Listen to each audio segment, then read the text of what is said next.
Good morning. It's good to see you. Good morning. Good, thank you. Good morning.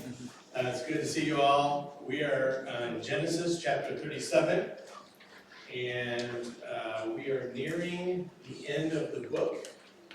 We've got a few more sermon messages coming out of Genesis, but this is the last section. This section is starting with chapter 37, goes to the end. A lot of people think of this section as being primarily about Joseph, because Joseph figures very prominently in these stories. And there have been musicals made about Joseph and the coat of many colors, right? So when I read this, we're going to read the first few verses of Genesis 37, first 11. I want you to notice there's a cue here that's a little bit of a misdirection about what we think of this section, okay? Joseph figures prominently, but it's not really about Joseph. That should give us a clue that God might be doing something else here, okay? So here's some things I want you to watch for as we read this passage and as we go through this. Okay, so a lot of time, how is Joseph described here? Okay, watch for that. How are his brothers described in this passage? And how is Jacob? What do we learn about Jacob? So Joseph, his brothers, and his father Jacob. All right? And I think as we pay attention, Natalie's not here this morning. I haven't seen her. Any other English majors? Any other English major people? Couple? Okay. So you gotta watch for the clues in the text, how you read these things. Okay? And so what do we see here that gives us some clues about what this is really about?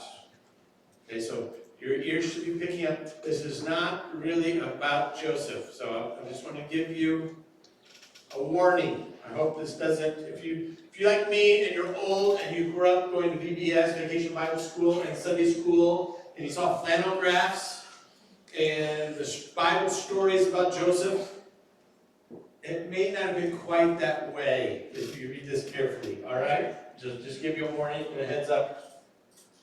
So that's where we'll end, is I'm going to throw out a couple of ideas about what maybe this story is about, okay? All right? All right, so even in my, this is not inaccurate, but it starts Joseph's dreams. There's a little heading. You got a Bible that has headings. My Bible says Joseph's dreams, which is true. There are dreams that come to Joseph, but we'll see what this says here. So Jacob settled again in the land of Canaan, where his father had lived as a foreigner. This is the account of Jacob. I'll read that again. This is the account of Jacob and his family. When Joseph was 17 years old, he often tended his father's flocks. He worked for his half-brothers, the sons of his father's wives, Bilhah and Zilpah. But Joseph reported to his father some of the bad things his brothers were doing. I'll come back to that. Let's read this out. I get excited and I start commenting on each line, and then we'll never get done. Right? That'll be 3 o'clock in the afternoon. You guys will be wondering when's lunch, right? Okay.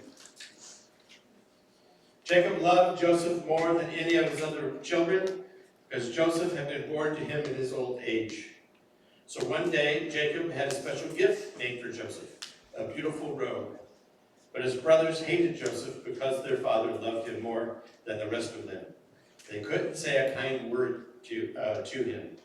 One night, Joseph had a dream, and when he told his brothers about it, they hated him more than ever. Listen to this dream, they said. We were out in the field, tying up bundles of grain. Suddenly my bundle stood up, and your bundles all gathered round and bowed low before mine. How do you think the brothers responded to that? His brothers responded, so you think you will be our king, do you? Do you actually think you will reign over us? And they hated him all the more because of his dreams and the way he talked about them. Soon Joseph had another dream, and again he told his brothers about it. Listen, I have had another dream, he said.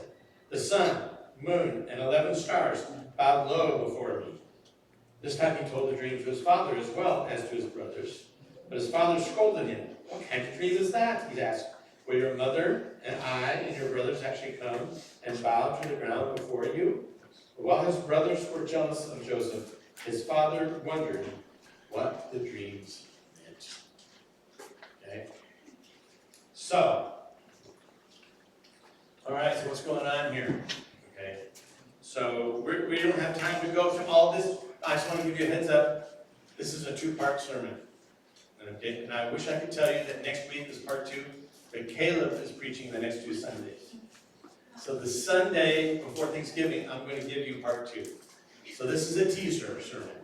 All right, you're going to get the first part. I'm going to ask a lot of questions. And hopefully, you're going to go home wondering what in the world is going on. I want to hear part 2. And you're going to come back, right, Lexi? Sure. Yeah, okay. All right. Okay. So, here we go. So, the first clue that I want to really put a little weight on as we think about this passage is, this is not the account of Joseph. It's the account of Jacob and his family. If you go back and look at the whole book of Genesis, those are the markers for sections of the story, okay? This is the account of Shem. This is the account of Terah. This is the account of Adam. There are 10 of those, I believe, 10 or 11, 10 of those statements in the book of Genesis, and they indicate, that's how the book is organized. Is anybody going to be shocked to find out that the chapter numbers and verse numbers are not original, right? That's not, I know. What? And that's not how it was organized. They gave you markers in the text, in the story, about how they organize things. Okay? So this is one of those. This is the account of. And so this one is, and this is the longest, biggest section, starting with Jacob and his family. The other thing I want to mention is the importance of family dynamics in this story. Okay? Now, if you thought you came from a weird family, all right? And I just had an interesting conversation on Thursday with my brother about some stuff going on in our extended family, all right? Now, some of you may know, I've mentioned this, my parents divorced when I was in grad school. My dad remarried, my mom remarried, so there's people all over the place that I would say are part of my family, okay? This is on my dad's side, his second wife. There's stuff going on among the stepbrothers and sister, okay? So I had a long conversation, okay, yes, Jeff, yes. And so, anyway, there's supposed to be a Zoom call come up. Hopefully we'll be able to talk about some things, okay? It doesn't directly affect me, but them. Anyway, so we're going to have that. So, every now and then I think, well, we're a weird bunch. Have you ever thought about that about your family? There's just some weird people in my family. I've got some aunts and uncles that are just strange people. Right, cousins? You ever think that? On my wife's side, I didn't say this too often because I'm trying to be nice to my wife. She had an aunt that I just could hardly stand to be around. Just drove me crazy, okay? So we have weird family dynamics, right? And so we need to pay attention to what's going on through the family. So, what do we learn about Joseph here, okay? Joseph is young. He has older brothers. Joseph is a shepherd. That's important. And his brothers are shepherds, okay? And what do we learn about Joseph? He's young. He is the son of so these guys back then often had more than one wife. Jacob had several, okay? And so this is the way life goes, right? There are wives that he liked better. There are wives he didn't like as much, okay? Now it's interesting, Joseph was born to one of the secondary wives in his old age, but he became Jacob's favorite, right? So that's part of the story. So he's a shepherd, he's his daddy's favorite, and he was a tattletale. Okay? So this is one of those spots that the New Living Translation, I don't think it could say it better, okay? Joseph reported to his father some of the bad things his brothers were doing, okay? I think it's better to say Joseph gave a bad report. And the way the phrasing is in Hebrew, he might have been making some stuff up. He might have been telling tales out of school, right? And how do you think the brothers felt about that? We just love Brother Joseph. Okay? Is Joseph here today? Joseph's in the room. All right. Sorry about that. It's not a reflection on you. I am sure that you were named after the good things about Joseph, right? People, your parents thought about the good parts of the Joseph story. We'll name you Joseph, right? Okay. Anyway, but he told some things out of school. He's the young, favorite son who liked to make up stories. And sometimes maybe exaggerate some of the things his brothers were doing.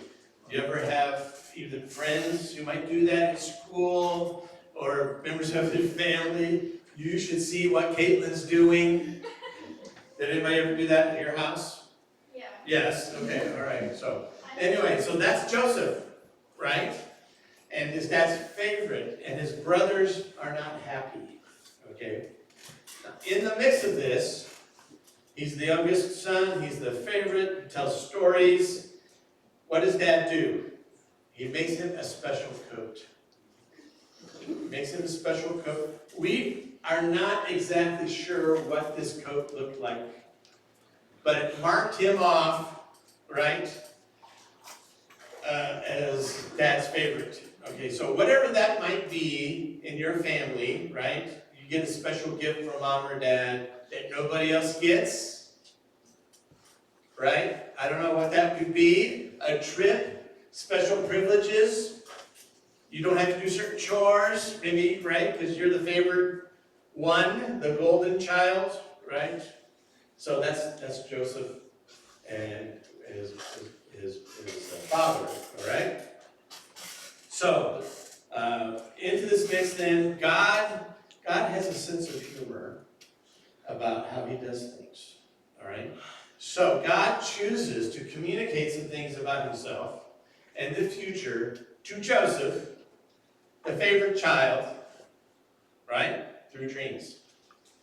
Okay? Now, what do you think? Is it okay if I take a little bit of liberty here and say Joseph the spoiled brat? Okay? That's what he is, right?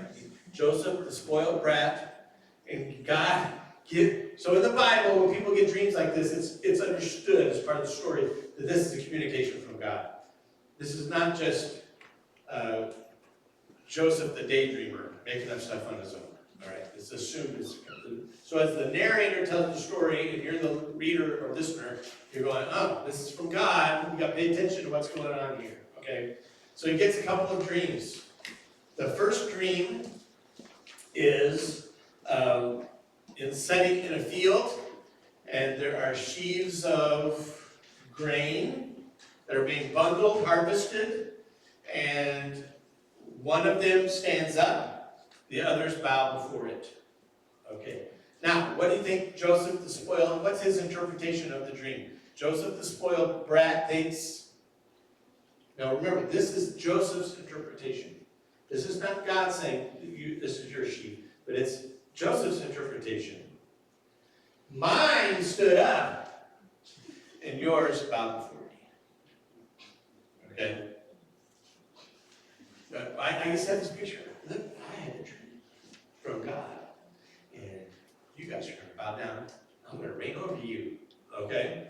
And so the brothers has some questions. You know, what do you think? You think you're going to lord it over us? Okay? So that's the first dream. Now, what I want you to notice is what is the vocation of Joseph and his brothers? Remember, they are shepherds. They are not farmers. They're not harvesting grain at this time. Their primary vocation is tending sheep. Right? So that should be a cue. Maybe these brothers aren't going to be the ones bowing before him. Maybe. Okay? Just a cue to ask questions. All right? So then Joseph, and so he goes to his brother. So here's one. If you get a dream like that you think you're figuring prominently in, and you What do you think? Do you go tell everybody about it? Look at this special dream I got. It might not be a good idea. All right? Just saying. All right? On that. Especially if your brothers already don't like you because you've been telling stories about them. Right? And so, but he does that. Okay, then he gets another one. And in this dream, the sun, the moon, and the stars bow before Joseph. Okay? And he decides he's going to tell that dream to his brothers too. Not only that, but he tells it to his father. Okay? And his mother has passed away by this time, so his mother's not alive. So his father says, he's saying, do you think like your mother's not even alive, do you think your mother is going to be bowing before you? Okay? And so the brothers are not happy. He tells the story, and this dream is interesting because in the ancient Near East, the sun, the moon, the stars often figure prominently in pagan worship and spirituality, and they were worshipped as deities. Okay? They often in the Bible are stand-ins for spiritual beings that will be testimony to God's work and power. Okay, in some different passages. Right? So we get these interpretations. Joseph interprets it as himself figuring prominently at the center of both dreams. The brothers think, "Who are you? You think you're going to lord it over us? You think we're going to bow before you?" And his father says, "Do you think I, the patriarch, your father, am going to bow before you?" Those are all not culturally. Those are kind of goes against the grain of their cultural situation. All right. So I have a question for you. Why should we accept Joseph's interpretation of these dreams? Joseph comes, tells the dreams, and says, "I am the one who's going to be worshipped." Should we believe that that's the right interpretation? The brothers think, "Are we going to be bowing before you?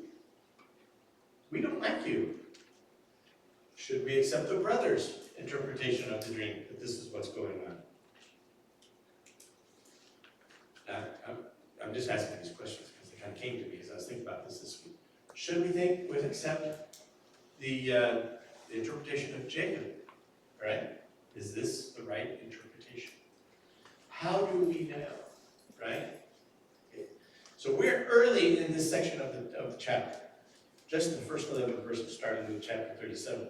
This goes into chapter 50. All right? Now there are parts of this that we might be tempted to think that these dreams are fulfilled in the life of Joseph. But my tease is, when you get to part 2, just before Thanksgiving, November 24, is that right?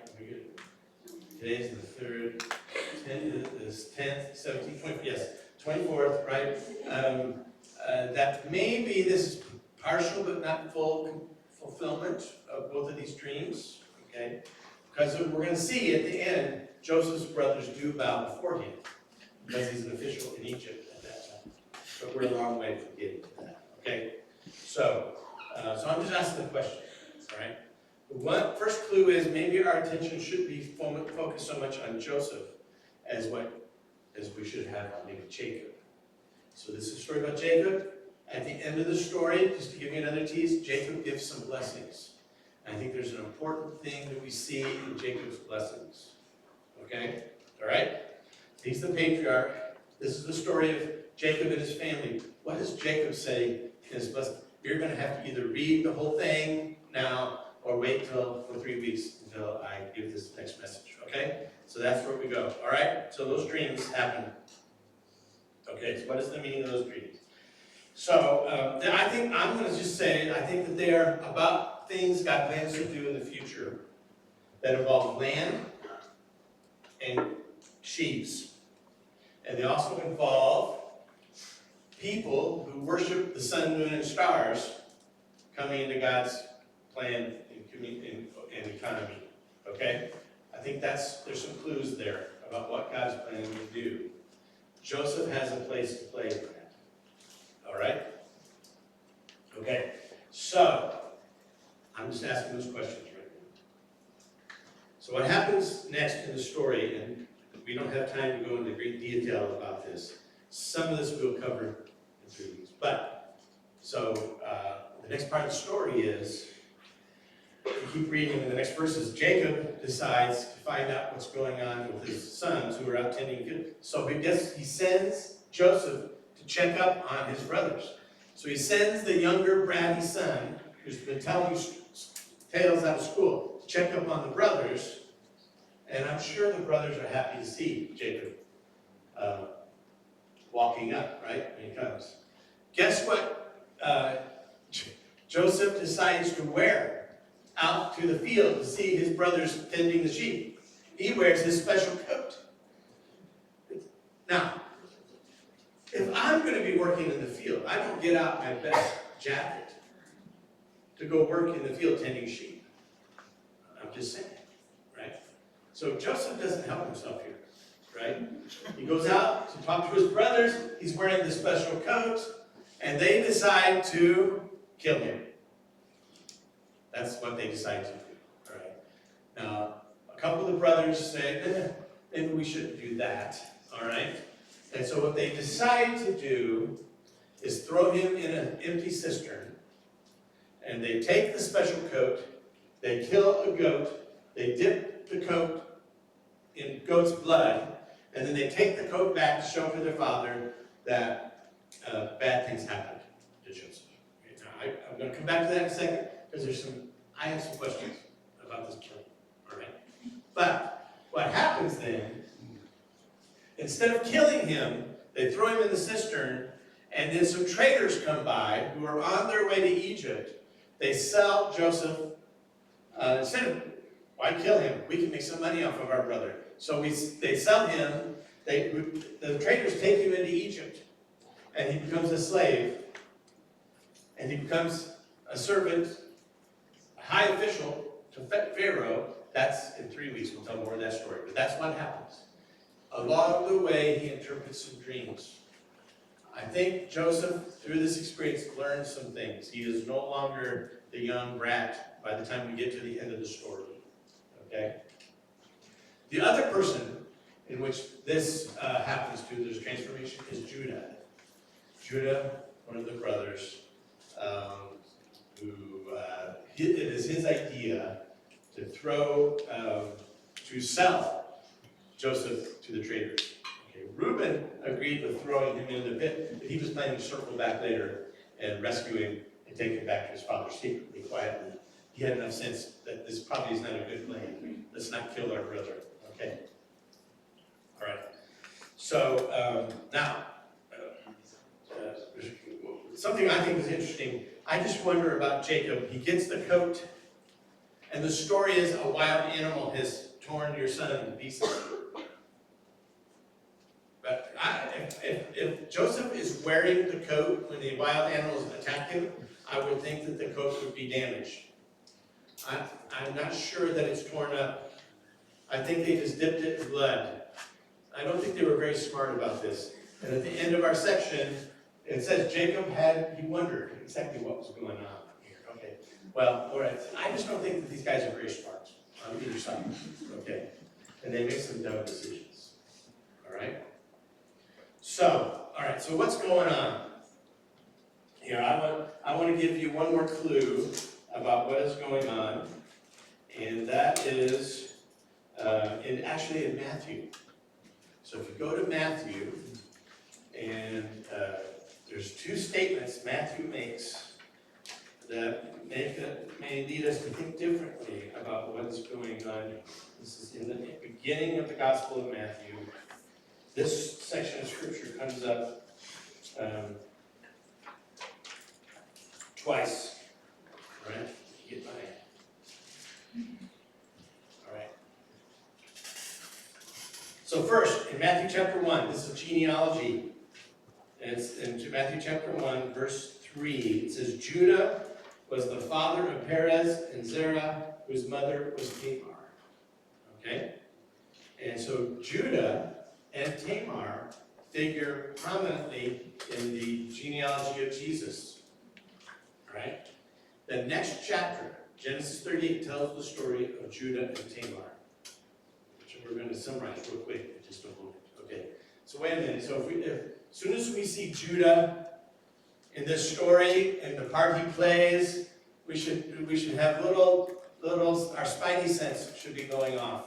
Something is going on here. What Judah is playing an important role. All right. And then when we get to chapter 38 and we see Tamar's name, if you're a Christian and you've read the gospel, you go, wait a minute, Tamar, I've heard that name before. What's going on?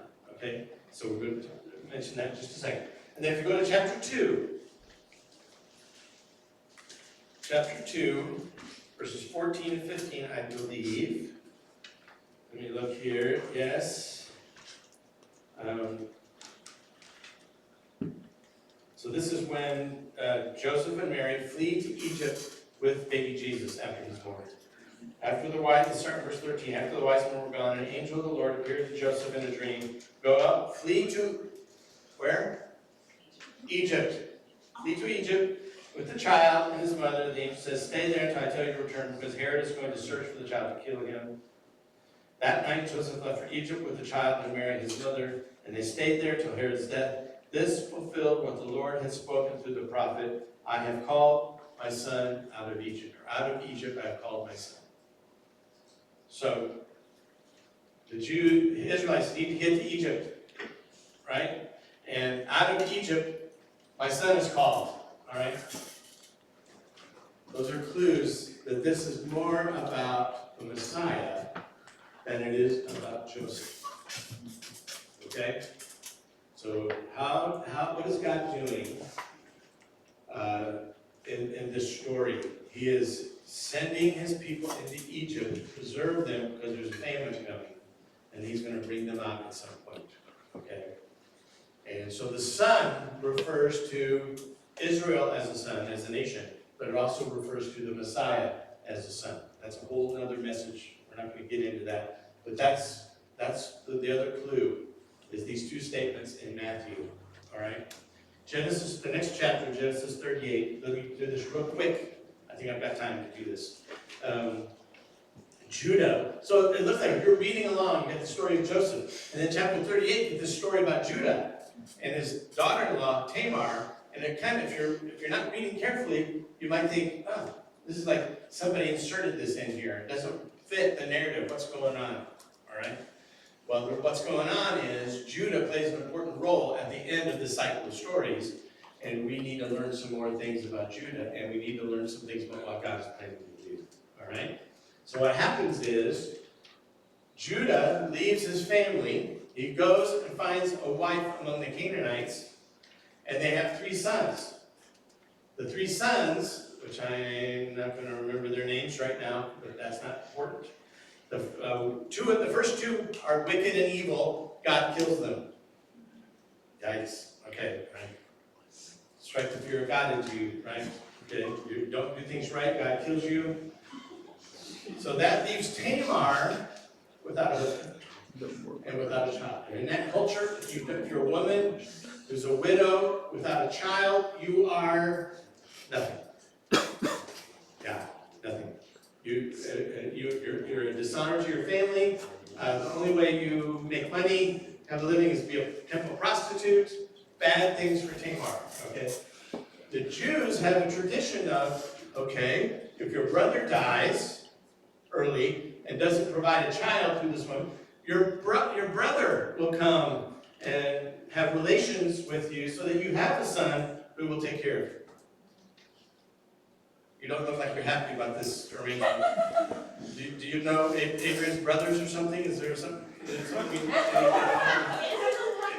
He doesn't have a brother. Okay, all right. So anyway, so that's the thing. But that was to provide for the woman. Okay? Well, so the first one dies. The second one, before he gets Tamar pregnant, dies. So now there's there's a young boy who's not capable of fulfilling this role, okay? And so Judah sends Tamar to her father's house, dress as a widow, wear black, wait, and I will send you my third son. He will do the child. He'll provide you with a son, so he take care of you, all right? So you have a child. Now, that's just the way it was. I'm not saying we should advocate for this now. Okay, I'm just saying. Okay. That's the way it was. But here's what happens. Tamar realizes son number 3 is not coming. Judah is not sending the third son. And here's what Judah's thinking. Well, there's something about this woman that if I send my third son, God's going to kill him. That's how Judah's thinking, all right? And so he doesn't do it. He reneges on the deal is what happens. And he's not being a good father-in-law. He's not honoring God by not looking out for this daughter-in-law. That's really what's going on here, okay? And so he leaves her kind of hanging in limbo at her dad's house, wearing widow's clothes in mourning with no son, no hope for a future. That's Tamar. Judah decides to go, it's time after his wife dies, he exits a period of mourning for her, goes to shear sheep. Tamar finds out that he's traveling to this town. She goes and dresses as a prostitute, meets him by the road. Okay? And so he meets her, and I don't know what he's thinking. My wife just died, and I haven't had a woman in a while. I'm going to pick up this prostitute on the side of the road. Who knows? That must be what he's thinking, because that's what he does. Okay? And what he doesn't know is Tamar, his daughter-in-law. So she gets pregnant by her father-in-law. Yes, in the story, Genesis chapter 38, it's right there in the Bible. Okay. And he asks her then, what payment? You're a prostitute, I need to pay you. And I'm going to give you a goat, but I have to send it to you. I don't trust you. What are you going to give me until I get the goat? All right? So he gives her a signet ring and some other personal items that recognize who he is. Okay, this is the daddy of the baby. All right? Okay? That's what Tamar is. Smart woman. Smart woman. She's protecting herself. Okay? So she becomes pregnant. She has these personal items. Word gets back to Judah that 3 months later, Tamar is showing baby bump. Okay? All right? And so he says, go drag her out. We must burn her. Harlot Tamar that she is. And they bring her to him. And guess what she does?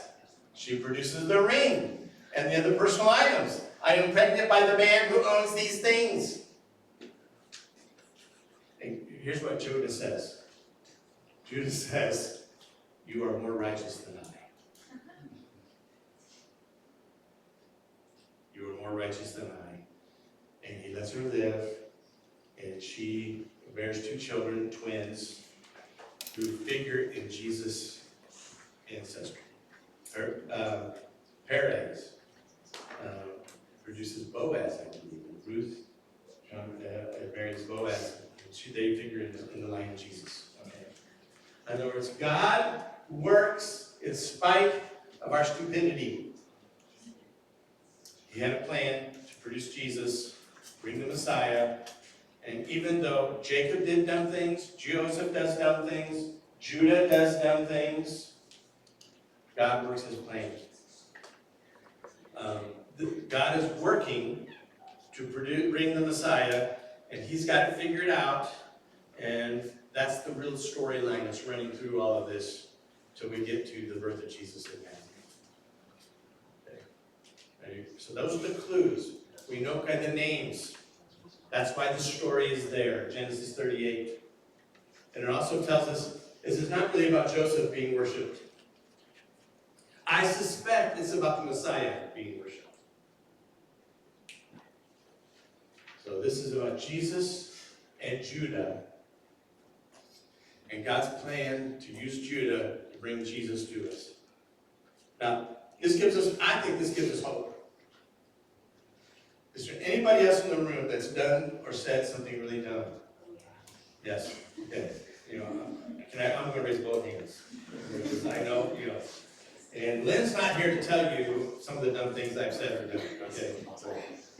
It gives me hope to know that God is working his purpose, even though sometimes I do really dumb things.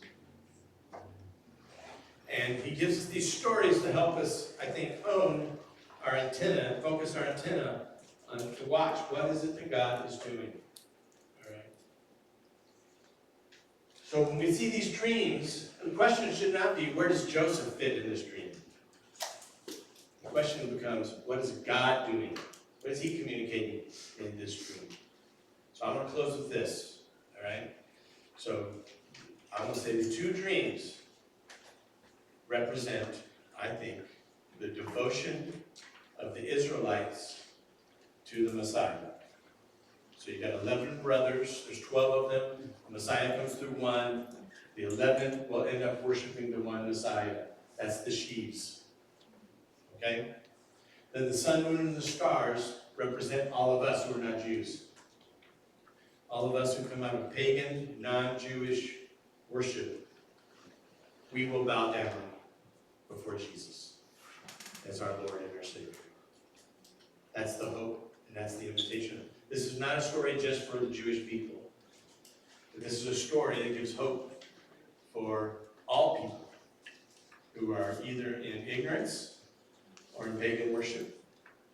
If you've got pagans who worship the moon or the sun in your background, 18 generations back, God was working so that you would have testimony about the Messiah that would come to your people or to you, and so that you would have a chance to say yes to Jesus. That's what God is doing. Okay? He's been doing it for a long time. So that's our